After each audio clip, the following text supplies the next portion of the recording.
विश्व बंगाली जागरण मंच के आह्वान पर रविवार को अगरतला प्रेस क्लब में एक प्रेस कॉन्फ्रेंस का आयोजन किया गया। प्रेस कॉन्फ्रेंस में विश्व बंगाली जनता जागरण मंच के संस्थापक निर्मल रुद्रपाल, महासचिव गौतम सिन्हा, विधान भौमिक दीप्तिमय राय समेत अन्य मौजूद थे। विश्व बंगाली जन जागरण मंच की स्थापना एक प्रेस कॉन्फ्रेंस के माध्यम से की गई और केंद्र और राज्य सरकारों से 7 सूत्री मांग भी की गई।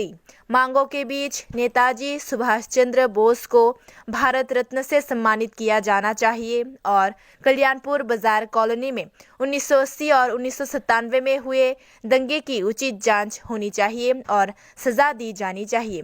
उन्होंने प्रेस कॉन्फ्रेंस में कहा कि जिन लोगों को शत्रुतापूर्ण हमले के कारण बेदखल किया गया है, उनके लिए भूमि एटलमेंट किया जाना चाहिए। অন্য দেশ থেকে এসেছি তো আমরা যে তথ্য পেয়েছি সেই তথ্য অনুসারে ত্রিপুরার ভূমিপুত্র হচ্ছে বাঙালিরা। ত্রিপুরার যে মাণিক্য রাজার শাসনকালের ইতিহাস হচ্ছে মাত্র 546 বছর।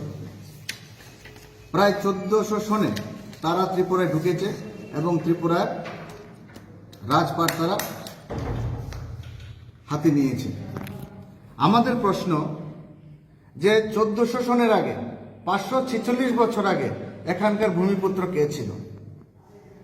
আমরা দেখছি এখন একজন ব্যক্তি যার নাম নিজেকে বুবাগ্রা বলে পরিচয় দিচ্ছে, প্রদ্যুৎ কিশোর মানিক্য, উনি বারবার বলছেন যে ওনাদের গ্রেটার ত্রিপুরাল্যান্ড চাই। উনি বলছেন যে আমরা নাকি বিদেশি বাংলাদেশি এবং ইনি এনআরসি লাগু করবেন।